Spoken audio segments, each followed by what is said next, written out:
Good morning. For 4 News Now, I'm Rob King. We're just moments away from hearing Mayor Nadine Woodward, deliver the State of the City address. Some of the things we're expecting her to speak about are security and stability. Now, while we're waiting for the mayor, if you go on our website, you can actually see an excellent report from 4 News Now's Jordan Smith about promises made last year by the mayor in the state of the city and which ones were fulfilled and which ones weren't. Right now, we have 4 News Now's Vanessa Perez out there on the scene, and she'll have a full report about what you may have missed if you're not watching live on KXLY.com and KXLY+. So again, if you're just joining us, we are just moments away from the State of the City address, the annual address that will come from Mayor Nadine Woodward. So we'll go ahead and take you back to that.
Good morning, everyone. If you can please find your seats, we are going to get started.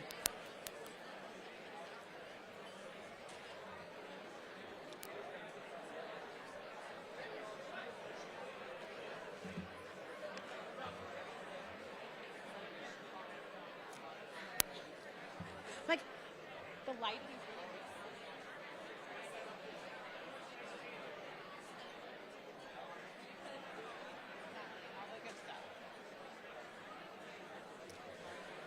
I'll say it a little bit louder. If you could please find your seats so we can get started.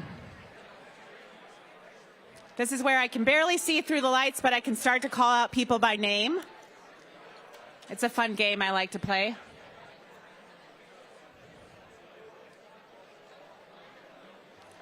Look at Sinead. She's taking a leadership role, sitting down.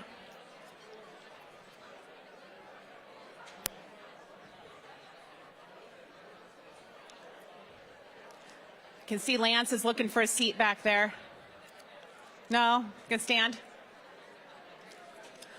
All right, everybody. Well, we're going to get started. So if I can ask for your attention. We know that there is still a lot of folks working to park because I don't know about you, but it is cold out today. So we all decided to drive versus getting our steps in.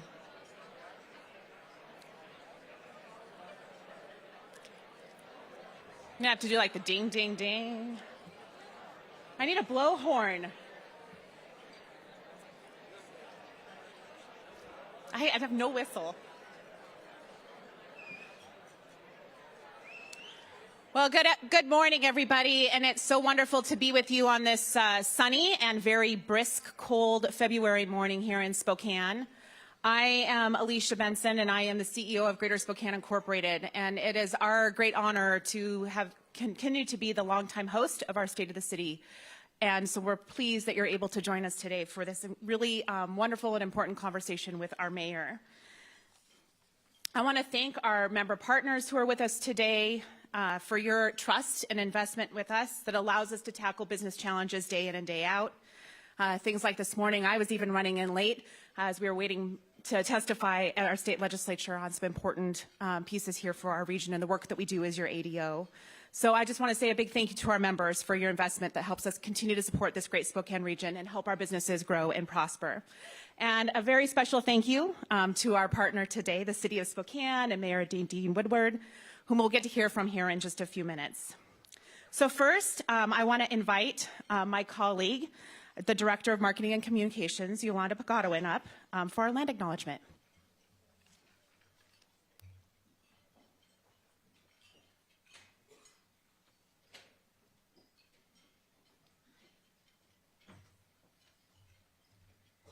Good morning. We are honored to acknowledge that the Greater Spokane Incorporated office and the various locations of convening for business and events are located on traditional and sacred homelands of the Spokane tribe. We also acknowledge that the Spokane region we serve spreads across the traditional and sacred homelands of the Confederated Tribes of the Colville, Kalispel tribe, and Nez Perce tribe.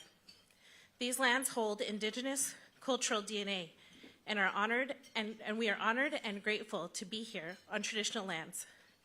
We give thanks and respect to the legacy of the original peoples, tribal leaders and elders, and their descendants. We pledge to honor their stewardship and values. On behalf of all of GSI, our Board of Trustees, and our member partners, Haishka.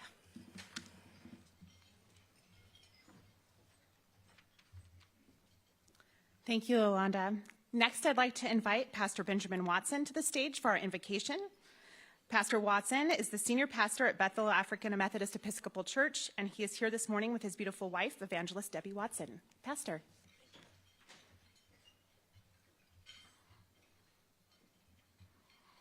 Let us pray. All-seeing, knowing, and wise God, we beseech you this very moment in this dispensation. We thank you for your love toward all of humanity, the indigenous, the African, the Asian, and the European. America was founded by people who believed that you were their rock of safety, their bridge over troubling waters, a lighthouse in the midst of their storms. They knew you to be a strong tower and could lean on you. Today we too come acknowledging our need for your strength and wisdom.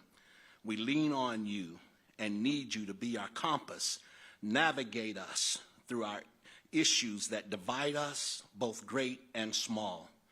Lord, give us grace that we all need to take care of each other, to see one another as sisters and brothers. In these uncertain times when the balance of power among the branches of government is being tested, unite our men and women of faith who serve in an elected capacity to remember the oath of office they took, to be vocal and effective in public discussions and actions which uphold their commitment to humanity, to protect those who are vulnerable, marginalized, and in need of a helping hand. Let your wisdom, love, and mercy rule their hearts and minds to pass laws and policies that are dignified and based upon your word, that would comfort widows, orphans, and the homeless, to do more to improve their lot in life each day. I pray for our Mayor Nadine, that she would be strengthened like Daniel, whose dependency on you did not waver, and his steadfastness served as a beacon that drew kings to seek the wisdom he embodied. I pray for all of our city leaders as they seek your wisdom.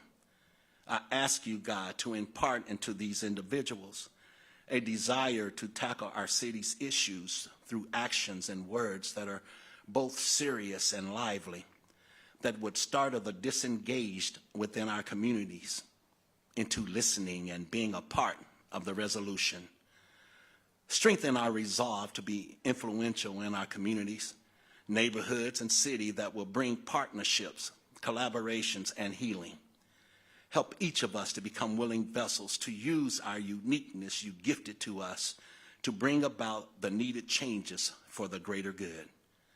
In closing, God, let the same grace and mercy you extend to us, may we extend that same grace and mercy to one another, realizing we are imperfect beings functioning in an imperfect world while trying to emulate a perfect, intelligent, all-wise God.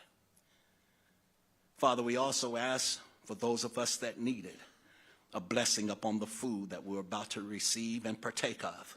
May it serve as a strengthening and a nourishment to our physical bodies. We ask these blessings in the multiplicity of names by which many of us may call you by, recognize you, and honor you by. Amen.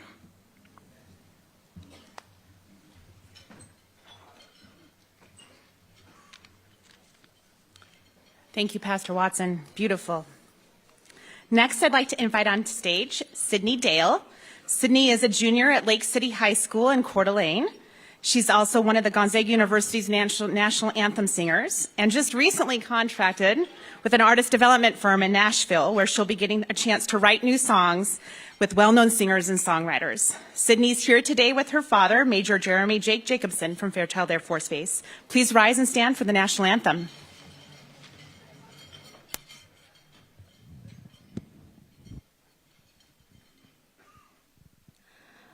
Oh, say, can you see by the dawn's early light what so proudly we hailed at the twilight's last gleaming, whose broad stripes and bright stars through the perilous fight o'er the ramparts we watched were so gallantly streaming, and the rocket's red glare, the bombs bursting in air, gave proof through the night that our flag was still there. Oh, say, does that star-spangled banner yet wave o'er the land of the free and the home of the brave?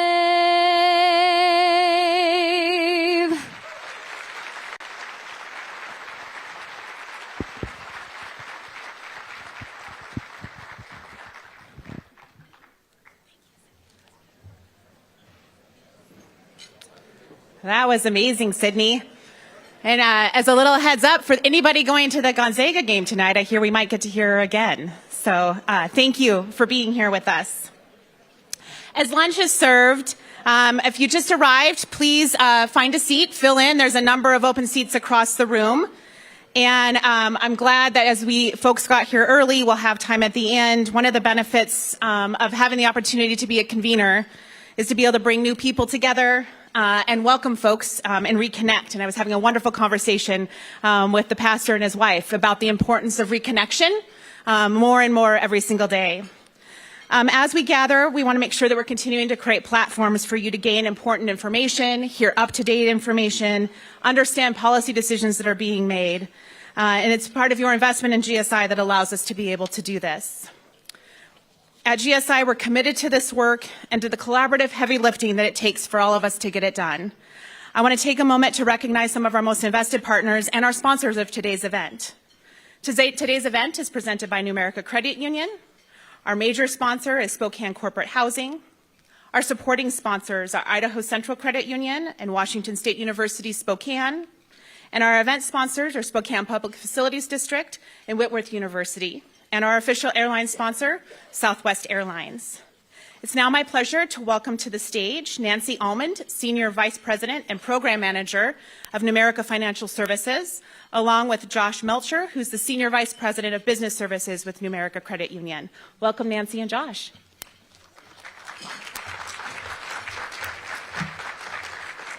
Good afternoon, everyone, and thank you for joining us for the State of the City address today. I'm Nancy Allman, and I'm a Senior Vice President for Numerica Investment Services. I'm Josh Melcher, Senior Vice President of Business Services. Numerica is honored to be your sponsor today. Thank you, GSI, for putting on such an important event.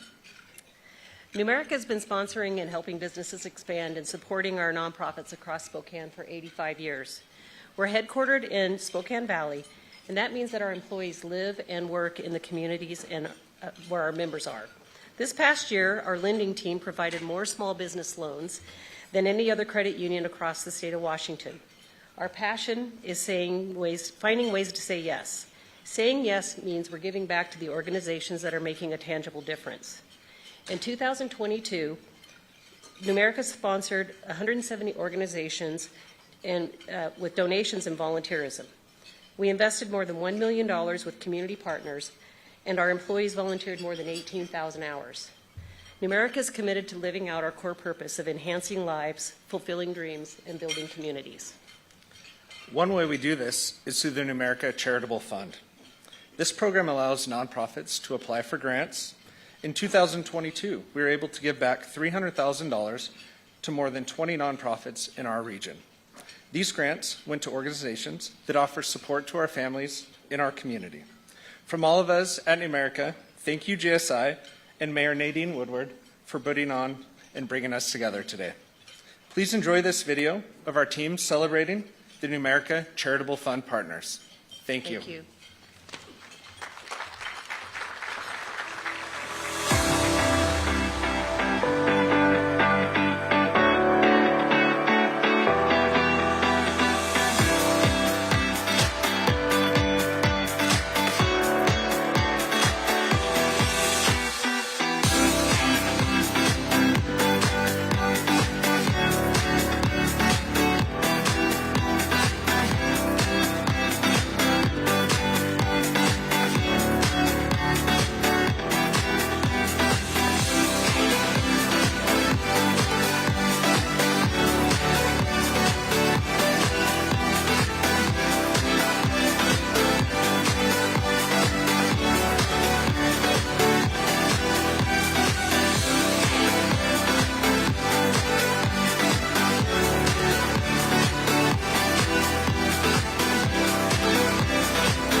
Well, a big thank you again to New America Credit Union, and thank you, Nancy and Josh, for your words. Really appreciate it. I'm going to invite my colleagues, I think, Gary and Lisa, up to the stage.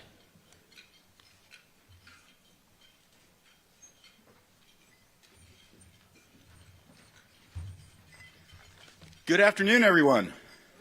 Hello. Oh, we can do better than that. Good afternoon, everyone.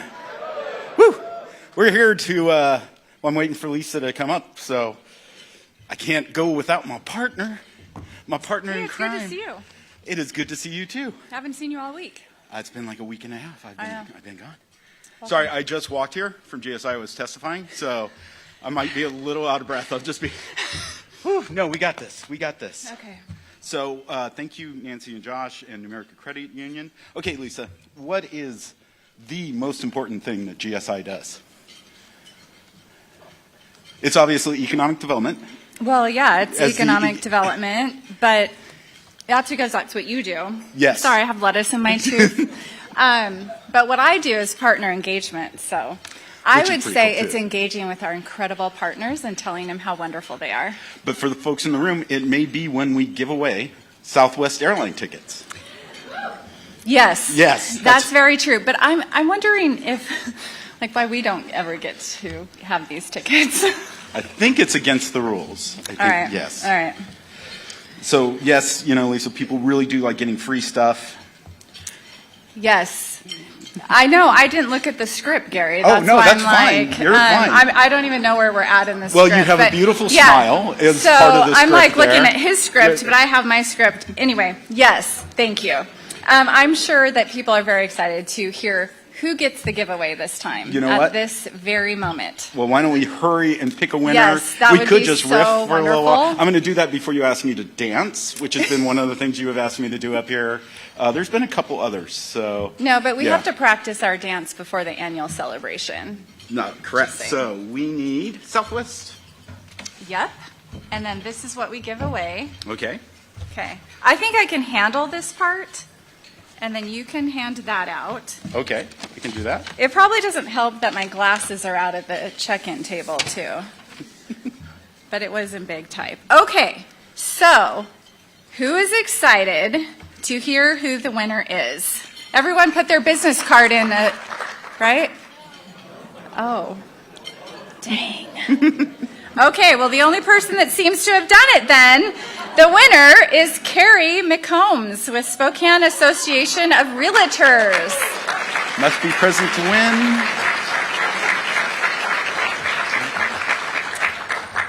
So this is a trip on Southwest for Carrie, and she gets to have 4 anywhere tickets that Southwest flies. So congratulations, and you didn't have to enter, I promise. All right. And we will bring Alicia back up.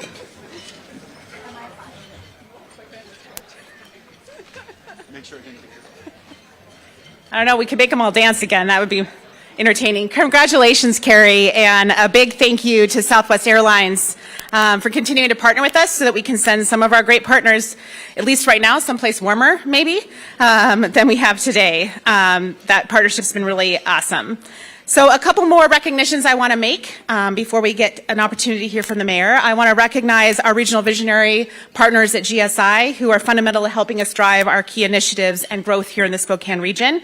You can see their names up there: Avista, Kohl's Company, BECU, Idaho Central Credit Union, Itron, Multi-Care Health System, Providence Healthcare, New America Credit Union, Spokane County, and Washington Trust Bank. Please join me in a big thank you to all of them for showing up each day. And then the part where I know you're all eating, but I'd like to make people stand up, sit down, those kinds of things. I'd like to ask those of you that are on our board of trustees, I know you're in the room, so if you can please stand up, as well as those of you that are key economic development partners and investors with us from the cities, from the county, from our partner chambers, Downtown Spokane Partnership. Stand up so we can give you a big round of applause because it's your leadership day in and day out that moves this community forward. You're relatively cooperative today in the standing up game. Sometimes it's a little harder. So thank you for that. And then a great distinguished group I want to recognize are the elected officials that are in attendance with us today. If you'll please stand so that we can recognize you for your leadership. From our Spokane City Council President Breanne Biggs, City Council, you can all stay standing, City Council Member Jonathan Bingle, City Council Member Michael Cathcart, City Council Member for the City of Spokane Valley, Ben Wick, City Council Member for the City of Spokane, Betsy Wilkerson. This is out of order, so I apologize for that, but I'm catching quick. And City Council Member for the City of Spokane, Zach Sapone. Thank you. Our mayors, Mayor of Spokane, Nadine Woodward, Mayor of Spokane Valley, Pam Haley, Mayor of Liberty Lake, Chris Kaminskis, and from our county commissioners, Commissioner Al French, Commissioner Mary Cuney, Commissioner Josh Kearns, Commissioner Chris Jordan, and Commissioner Amber Waldriff. And I also believe our Chief of Police, Craig Meidel. If I missed anyone, that's who we knew on the registration, but please stand up one more time so we can give you a big round of applause for your leadership on behalf of our region.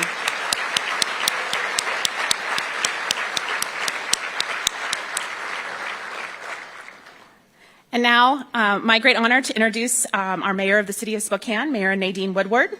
Nadine was born and raised in Washington State. She's an award-winning broadcast journalist, mother, business owner, and proud Spokaneite. She's a champion for public safety, housing, homelessness, economic development, and mental health advancements for Spokane. She's twice been invited to attend the prestigious Yale Mayors and CEO College and led the unanimous passage by the U.S. Conference of Mayors of 3 separate resolutions supporting additional federal funding locally for community policing, mental health, and fentanyl prevention and enforcement. She established a mental health task force of regional behavioral health professionals to address the needs for youth and sits on the SAFE task force for fentanyl awareness and education. She's the 45th mayor of Spokane and the 4th woman to hold the office. Please give a warm welcome to our Mayor, Nadine Woodward.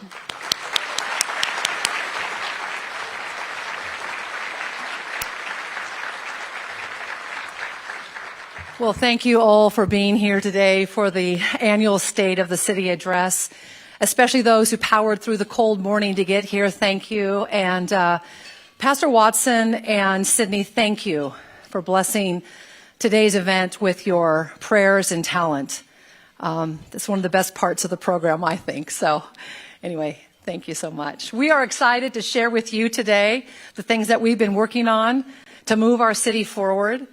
My cabinet members who are here and their teams have achieved many great advancements in public safety, housing, homelessness, economic development, mental health, and other critical areas that makes us safer, more secure, and a sustainable city. So could I get my cabinet members to please stand up? I know you weren't expecting this, and department heads too, because I tell everybody a mayor cannot do this on her own.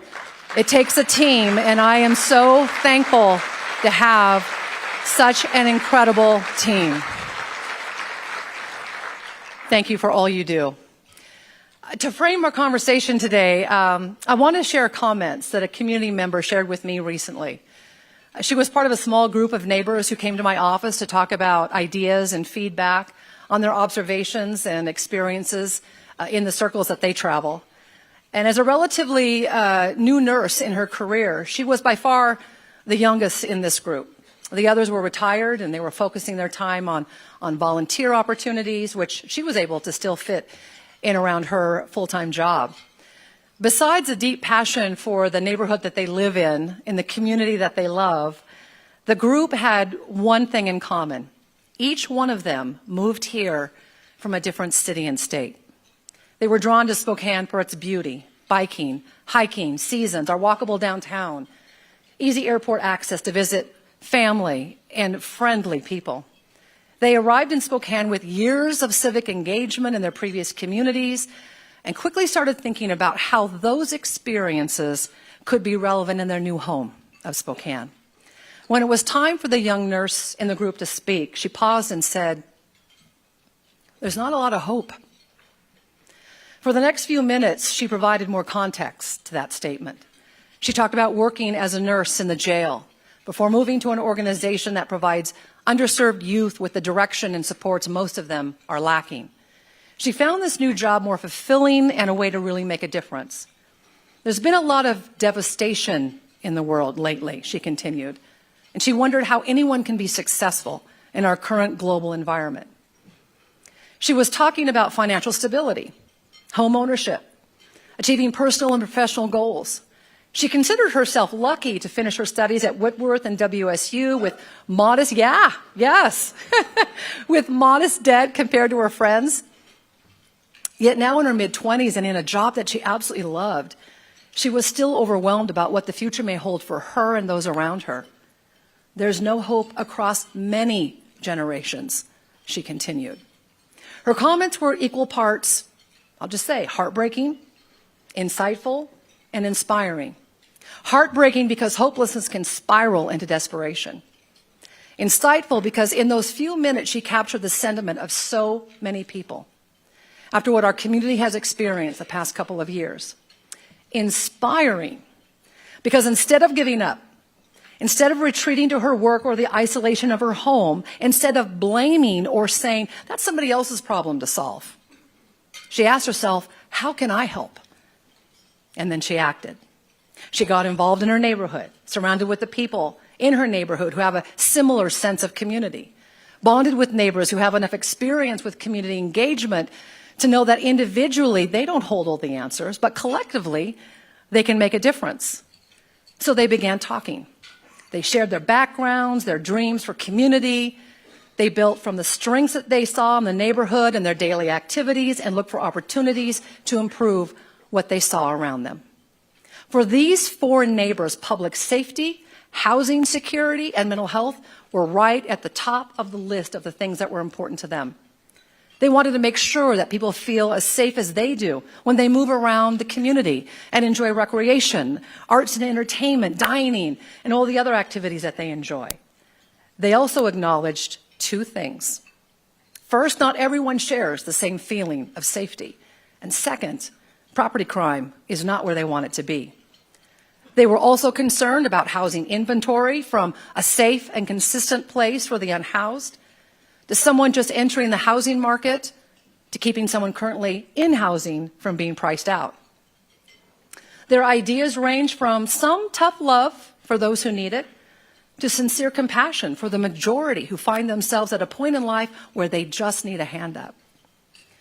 We've had some difficult conversations as a city and as a country the past couple of years on issues like healthcare, politics, policing and public safety, and our economy. Thank you. They shared concern about how all of these things have impacted the mental health of our community. After about an hour of conversation, they came to the conclusion that Spokane as a community has tremendous effort. There's been progress made and so much opportunity. And despite what were clear philosophical differences on some issues, what really impressed me about them is that they listened to each other. They found common ground and respectively articulated the points that they were making from all sides of the discussion. Divisiveness and disruption played no part in their comments or the solutions they proposed. Instead, they chose a path of working together. So their stories really got me thinking about what we've been through the past couple of years and now where we're headed. We've accomplished so much to build a more safe and secure, sustainable Spokane, and yet, as we all know, there's so much left to do. Sometimes that can lead to a feeling of hopelessness. Oftentimes that gets lost in the wedge that people want to drive rather than the common ground from which we really do strive to build on. Our job, our duty as leaders, influencers, friends, neighbors, community members, is to do everything we can do to minimize the hopelessness and bring a bright light to the progress. It's a way to make it comfortable to work together rather than to drag each other down. We've done a lot of listening in the community. And one hour of reflection, feedback, and conversation, these 4 neighbors captured what Spokane is currently experiencing and where we should all be focusing. A year ago, we pledged to work collaboratively toward solutions and outcomes that keep our community thriving and moving forward. And this year, we recommitted to that pledge, and we're more resolved than ever that there is a seat at the table for anyone willing to set aside differences and work respectively together on the things that Spokane truly needs. That cooperative spirit is what we need. That cooperative spirit must rise above the noise and the blame. Our greatest accomplishments are achieved through collaboration and compromise. Truly working together requires honest give and take, not blindly charging forward to achieve individual desires. And that must be done with respect and trust that comes without strings and devoid of retribution to be paid for any disagreement. The feedback we hear consistently focuses on the need to feel safe doing the things we all love about Spokane, to feel secure in our place in being, and to feel a sense of stability as we continue to build and grow our lives. While these 4 neighbors, I know I'm talking a lot about them, but they made an impression on me. They were sharing their own experiences. They spoke volumes about the community psyche. They remind us that this is not about any one of us. Instead, it's about every one of us. They and so many of their neighbors made it clear that government exists to govern for the people, not over the people.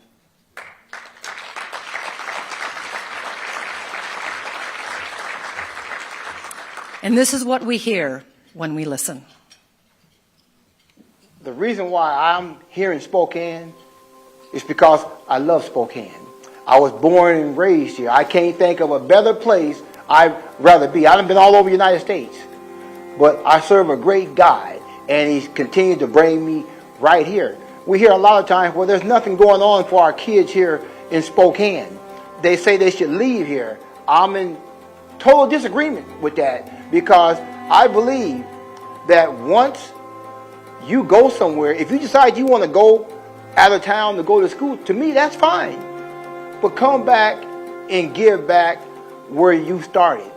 I mean, because me here in Spokane, I just love Spokane. And in order to really help our city move forward and make progress, we all need to come together. We all need to work together. We have to have similar goals in mind, and that goal is a place where our families feel safe and can go about their business without being worried about being victims. I'm asked a lot, why is safety such a top concern? And really, it's because safety is that foundation. Once we are clean, safe, and welcoming, we can talk about these exciting things that are happening here. Spokane is an incredible community, and we have so much going on that's in our favor. Momentum is something that you have to capture in the moment. You can't control it, you can't ask for it. I think if you don't take advantage of it, you'll lose it. And I think we're seeing that, and the city is rightly worried about that. And so being able to provide good services to people across a broad area is going to be really critical to keeping people here and continuing to attract new people and new talent and new businesses and all of those things that make the community richer. The different business districts and have different needs inside of what they're doing, and we need not to have a one-size-fits-all program and have it adaptive to be able to work. So our needs in, say, in the Sprague Union area are different from Hilliard or even Garland or, say, South Perry. The engagement is critical, and again, that's one of the things that I'm so bolstered by in this neighborhood is the degree of engagement and the degree of caring, and how many people are willing to step up and do the work. It's not easy work. Sitting in commissions until 6 or 7 at night on a weekday is not easy, and it takes you away from your family and your business and all of that, but it's necessary, and I continue to be encouraged by the amount of that buy-in that I see. Collaboration is key, because you got to be able to communicate. When you can have positive dialogue, you can make things happen. Steady, you get into a meeting and it's self. You got it's all about self. We need to take self out of it. See, where we can help somebody else. Because when we start thinking about somebody else and hearing about their problems, it makes our problems seem very, very minute. I think one of the great things about our community and the people who I work with is a passion to make our community safer. And the people who I work with, they understand the limitations that they are experiencing and have to work in, but that doesn't dull or blunt their passion and their desire to help their community. We as a community need to address every single one of those issues while saying we want clean, safe, and welcoming right-of-ways for everyone in our community to enjoy. We need to start standing up and loving more, taking self out of it and loving more. When we can do that as a people, my favorite saying is, when we can come together collectively as a people, green, black, white, we got a beginning. When we can stay together, we have progress. But when we can work together, we got success. It's a win-win for us all. Thank you, Michael Brown from Fresh Soul, and everybody else who was in that video for their honesty and vulnerability. You heard some fundamental needs expressed there, and I always, the more you listen, the more you appreciate the power, conviction, and the vision in their stories. They want us to engage perspectives and to dedicate resources to deliver critical outcomes for our entire community. Public safety is a top priority. Everyone we talk to, every meeting we go to, every neighborhood we visit, public safety is the topic of discussion. Personal safety is essential to the choices we make as to where we live, where we work, where we pursue our passions. Because of that, Police Chief Craig Meidel and I made a commitment to increase public safety through a law and order approach. We heard from neighborhoods and businesses, individuals and organizations, and officers themselves about their strong desire to continue to improve how we serve. The feedback was consistent. People want more officers on patrol in their neighborhoods. They want to know the officers on patrol in their neighborhoods, and they want greater responsiveness to all levels of calls. The decisions we've made reflect that feedback. We've committed more resources to the things that support prevention and address root causes, like opening police precincts in the downtown and East Central neighborhoods that advance the community policing model and puts officers closer to the people they serve. We're several weeks into a new staffing model that puts more police on patrol in neighborhoods. Officers are assigned to work in one of 4 designated areas of the city, giving them responsibility and ownership for the neighborhoods in their sector. The model has already resulted in a new policing approach in Northwest neighborhoods based on what officers observed with recent burglaries. That analysis is guiding proactive tactics to reduce property crime. And that's exactly the type of officer-driven ideas that come from ownership of an area. And it's why SPD leadership work with officers to really listen and understand the community need. These officers shared that, above all else, they're frustrated because the community has an expectation they can't deliver within our current constraints. Officers feel like they're letting down the people they signed up to serve. So the department acted. Part of being efficient with our resources is deploying those resources to meet emergent needs. Violent crime has become a big problem in our community and in communities across the country. So we established a violent crimes task force of specially trained officers and supervisors to focus on removing prolific and violent offenders from the streets. Since becoming operational in June, that task force has arrested more than 24 individuals identified as prolific violent offenders and actively wanted for crimes like drive-by shooting, first-degree assault, and murder. The task force also works closely with local, state, and federal law enforcement partners, including a special emphasis on gang activity, to make best use of all of our resources. And they're building stronger cases with the goal of getting longer sentences to keep prolific offenders out of your neighborhoods. Our partnership between behavioral health professionals and our police officers to better address people experiencing a behavioral health crisis has been expanded by 20%. That partnership, which includes the Spokane County Sheriff's Office, has diverted 80% of the nearly 3,700 individuals who have been contacted from going to jail or to overcrowded and costly emergency rooms. The Spokane Fire Department has a similar program with behavioral health professionals to better direct the appropriate level of care in the field and in more formal settings. Our fire department has also partnered with SHREC, the Spokane Regional Emergency Communications Agency, to dispatch emergency, medical, and fire calls for help quicker, more efficiently, and much more cost-effectively. Partnerships have become a critical part of public safety. We emphasize that with our officers when we change their staffing model. And we're asking for your help today. Much like the young nurse and her Browns Edition neighbors, we're asking all of you, please be engaged. Invite your neighborhood police captain to your next association or organizational meeting. Speak up about the tools law enforcement need to be effective in your neighborhood. Let us know what's working and what isn't. Highlight the solutions that bring positive change rather than giving more attention to the challenges before us. That's how we'll move forward as a city.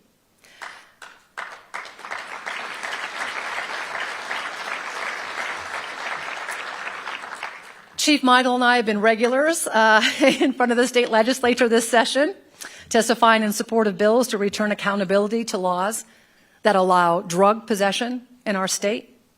We're advocating for balance and common sense that requires individual buy-in to accompany treatment. We did have some successes last year, and we're back this year working for Spokane to return more of the tools that our law enforcement need. Our community engagement tells us that we're united around the fight against the fentanyl epidemic plaguing our country. People are overdosing at alarming rates, and much of the violence and property crime are directed to that epidemic. Bags filled with hundreds and thousands of pills are regularly a part of arrests that also include illegal weapons and cash.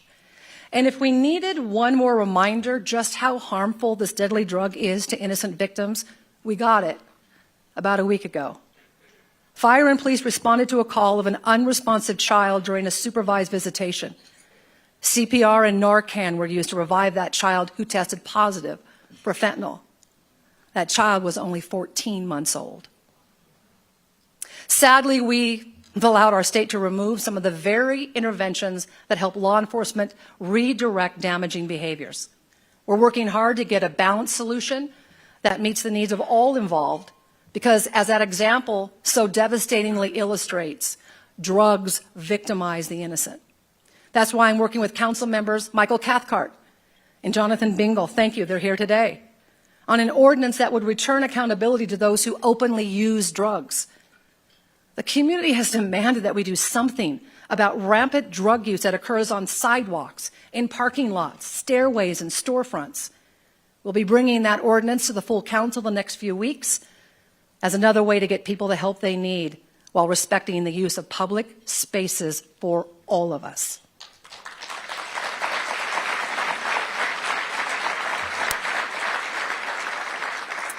We're also advocating at the state level for additional funding to hire more police officers. The next phase in our new staffing model is to add even more officers in your neighborhoods, and we need the financial resources to do it. At the same time, we're imploring our legislature to send a strong message that property crime will not be tolerated by increasing penalties for repeat offenders. And we've joined other communities around the state in advocating for a return of police pursuits by lowering the standard to reasonable suspicion rather than the higher probable cause threshold to send an equally clear message that there will be accountability if you break the law.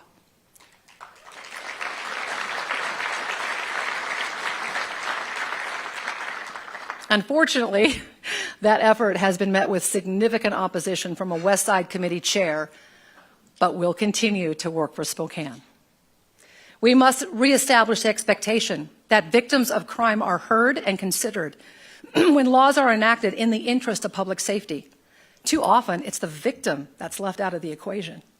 And as we listen, we spent considerable time exploring and understanding the why. We wanted to know what's driving perspectives and expectations. We're told it's a vision that includes affordable housing, healthy neighborhoods, economic advancement, and a community working together to achieve at the highest level. You know, Spokane is a great community, and I think the people who live here are invested and they care, and ultimately, no matter what your belief is and how you feel, we all want the same thing, which is to live in a wonderful community where everyone feels safe and where we can enjoy our lives. We have ample outdoor space, hiking trails, the river, our lakes, golf courses are amazing, and then we have the access to the arts. The employees going to lunch, going to dinner, going to happy hour, late night activities, theater, all kinds of vibrant civic amenities that we all know and love stem from a safe environment. When there is safety, when there's a focus on how we create a clean, safe, and welcoming environment, Spokane thrives.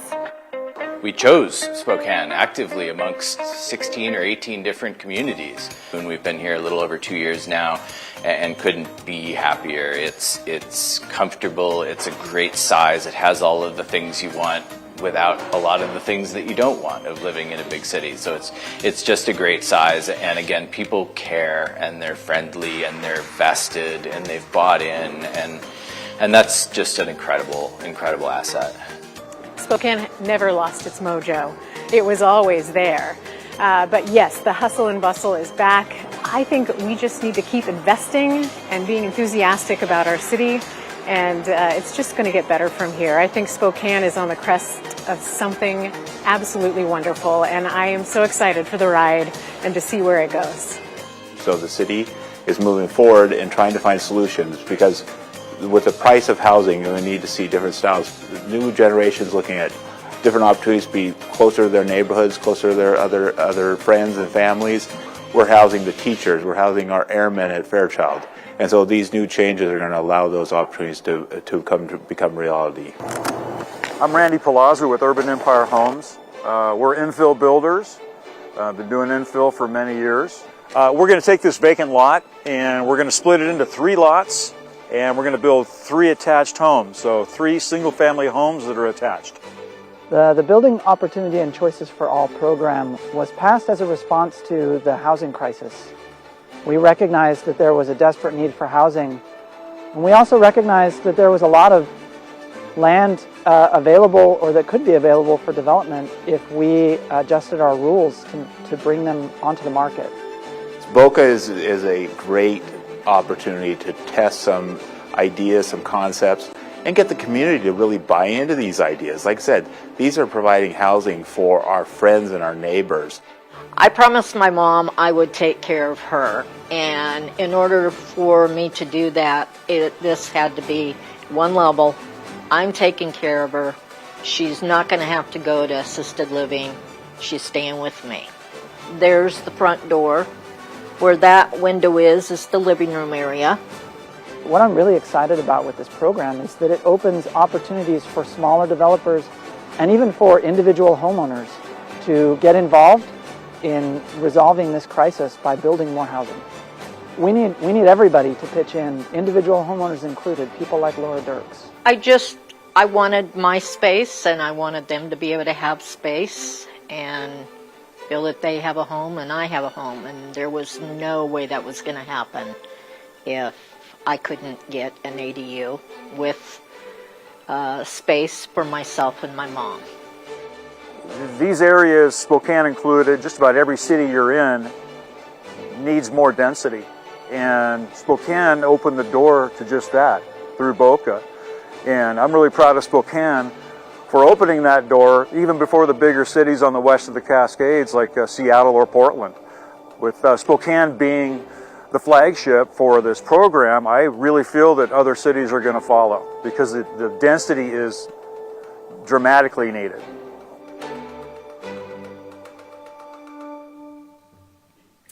So the vision is walks in the park and sunsets from your backyard. It's housing that's affordable and available.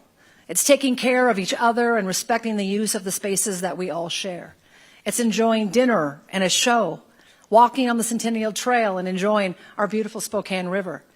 It's short commutes and more time spent with loved ones. This is how Spokane defines community. And others have been discovering these virtues in large numbers of late.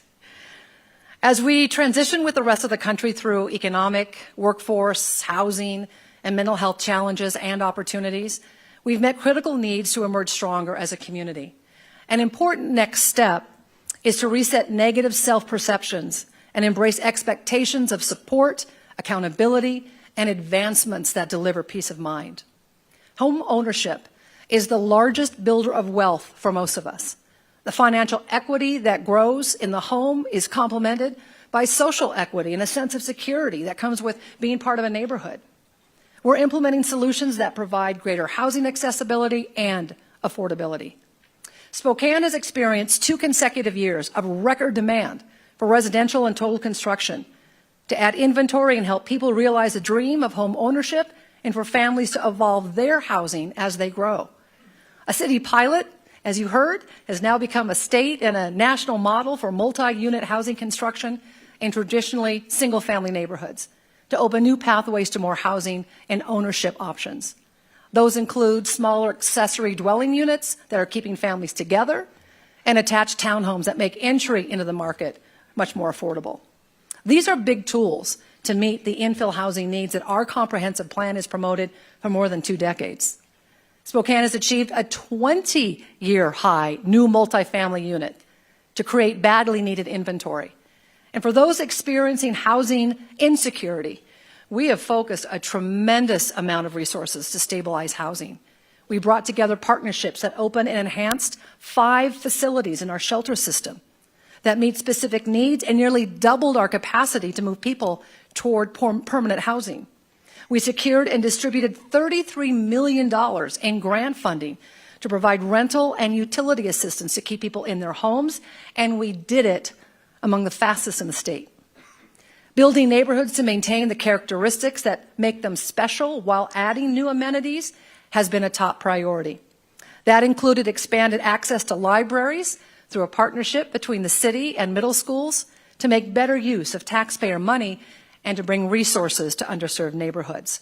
The opening of downtown's beautiful Central Library, a 21st century facility that includes media studios, a business lab, cafe, children's play area, and meeting and event space that overlooks our Spokane Falls.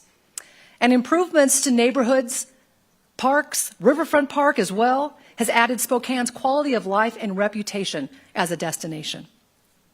These community-defining efforts were built on trust, only possible through partnerships, and create opportunities for generations to come. They are foundational and fundamental to our reemergence and revitalization. It's how we move forward as a community to a better life for our children and for future generations. My name is Chris Bovey. I own Vintage Print and Neon in Spokane in the Garland District, and I use my art to help people cherish those fond memories of Spokane. And I always just kept coming back to the Garland District. And I created this idea of microtourism, like if you're on the South Hill and you see something from the north side of one of my prints, like you might go and explore something you'd never had before. And the more that we can support our small business owners and our shops and everything like, and our districts and everything like that, I think the better. And because it gives people like myself the confidence to be able to step out and try something new and try being an entrepreneur in this city. It's exactly what happened to me. Came here, fell in love with the city. I've been here for 40-some years. When I first came out, I used to work for Montgomery Ward, where the city hall is now. And I was a sucking black salesman that they ever hired there. And I had a construction company, and then I started chickening more. So this is about the 4th business I had since I've been in Spokane. And all of them been successful. We got a lot of talent here in Spokane. It's got a lot of smart, intelligent, highly educated people. But you got to use that. You got to put that in action. I think it shows a collaboration that can happen to really make a difference for our community. And it's really putting politics aside and saying, what do we need to do for our community, for our citizens that are going to help them into the future make things happen. So that's what is beautiful about this facility, is it gives them that opportunity if they need mental health help, if they need to look at medications to help them with that. It does that. If they've got a substance abuse issue, then we can help them in that area. This place made me feel comfortable enough to keep going with it, and I stuck with it. I'm still sticking with it. Yeah, one of the things we're grateful for at Frontier is the support that we've received from both Spokane County and the City of Spokane support in a number of different forms. One is just being willing to try and support new endeavors such as the Behavioral Health Unit. Others are making financial investments and other forms of support, not just for mental health services, but also for the many other services that individuals who are struggling with mental health issues are reliant upon: housing, food, other resources. Not having to worry about where I was going to sleep that night or what I was going to eat. I'm grateful for the help that they've given me and just the tools that they've given me to where I can succeed.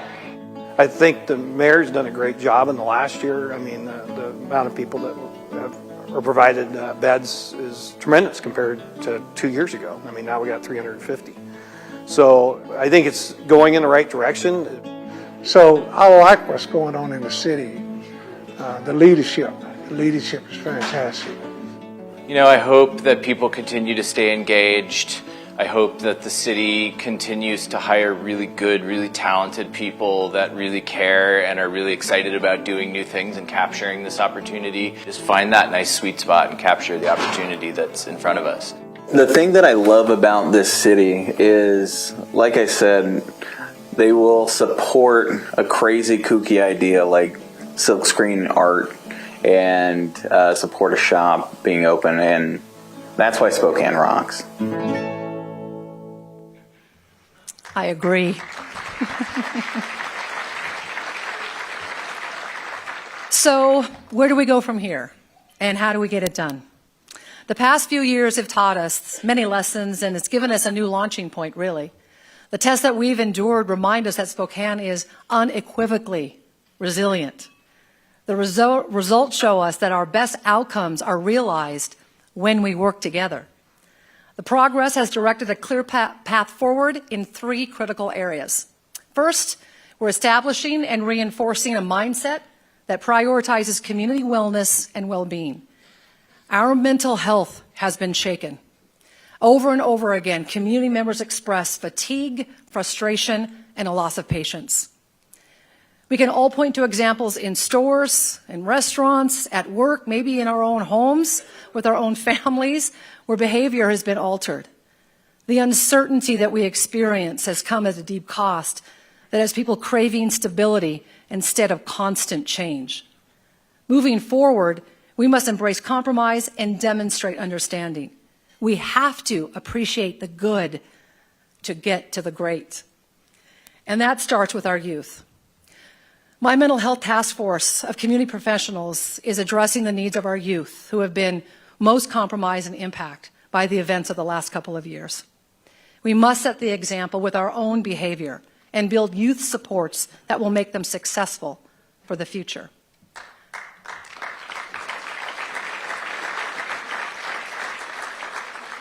Our partner experts on that task force tell us that mental health has a 30% statewide vacancy rate, with nearly 1/3 of employees leaving every single year. The result is that nearly 3/4 of organizations statewide are cutting programs or reducing access at a time when we need every single resource and more, and they tell us Spokane mirrors that data. Our work as a task force includes adding staffing and space resources to make help more accessible to youth in crisis. We're partnered as advocates at the state and federal level for additional reimbursement and funding to ensure that service providers can maintain and grow necessary resources. And we're bringing greater awareness to the tools and supports that are already in place to create more engagement points for our youth and remove the stigma of reaching out for help. Prioritizing community health and well-being also includes making better use of organizational and community resources. So looking inside our own city organization, we've established the Community Safety Initiative Work Group to improve our criminal justice system. In fact, we're reevaluating how the system can work better to deliver accountability and supports to improve public safety. This involves leveraging the best of therapeutic and traditional courts, pre- and post-conviction services, and law enforcement and community programs to help evolve that model. The ultimate outcome is a reduction in repeat offenses and overall crime rates, and accountability to the victim and to the community. Looking upstream, we need to catch people before they even enter the system by creating new opportunities for people to build financial security, create employment options, and advance their skill sets and careers. We're looking for more partnerships, like our really great collaboration that we have right now with the Small Business Administration and AHANA on a program to provide resources to multi-ethnic small business owners. These are the types of programs that lift community up and infuse hope into dreams. Finally, we looked back and looked around so that we could look forward. Our experience tells us that the best times in our city's history share a few key ingredients: big ideas that turn challenges into opportunities, critical community partnerships that work effectively across perceived boundaries, and the will to get it done. The city, with its partners and collaborators, neighbors and neighborhoods, stakeholders and volunteers, are working on 3 big ideas that will fundamentally change how we move our community forward. In many ways, Expo 74 put Spokane on the map. It transformed industry, established a clear regional center place that we all feel ownership of, and solidified our city's place in the region. That fundamental point in Spokane's history, as you all know, is about to reach a milestone. In the nearly 50 years since Expo, Riverfront Park has grown and matured into a major regional attraction that continues to draw visitors, conventions, concerts, celebrations, and sporting and community events. Numerous stakeholders have now partnered around an Expo Plus 50 celebration that returns the focus to the major investments in regional attractions in our downtown. It connects an exciting arts and entertainment district to thriving restaurants, shopping, and hospitality, all with the river and the park in the middle of it all. That celebration will come together over the next year as work finishes on the new stadium. Major events continue to fill up the podium and the Spokane Arena. The Civic Theater hosts its full performance schedule, and Riverfront Park continues to grow as an outdoor venue. The region is also coming together to more effectively and collaboratively address homelessness. The city is one of several now voices in a conversation about a regional collaborative that can fundamentally change how we provide meaningful services that move people into housing faster, more efficiently, and with better success. That conversation, with the help of a consultant, will involve everyone who has a part in visioning, funding, supporting, assisting, moving, and connecting people to services and housing. We've spoken extensively with Spokane Valley and Spokane County about spending the next few months discussing just what a longer, more formalized engagement will look like. We're happy to share that private and nonprofit community has already stepped forward in support. And finally, we're working closely with our community partners on a regional broadband effort in bringing new investment to connect areas with the greatest economic and educational opportunities for growth.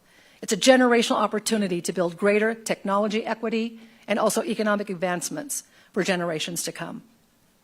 I'm just telling you right now, Spokane has so much going for it, and we're taking the steps together to embrace the opportunities before us and rise from our new launch point. Community is about more than any one of us. It's about all of us.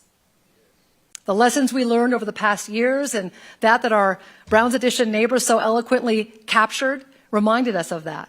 The words we heard today from our community members in the video confirm it. Our challenge today as a region is to embrace the progress, to grow the opportunities, and thrive through the power of partnership. Thank you all for being partners with us.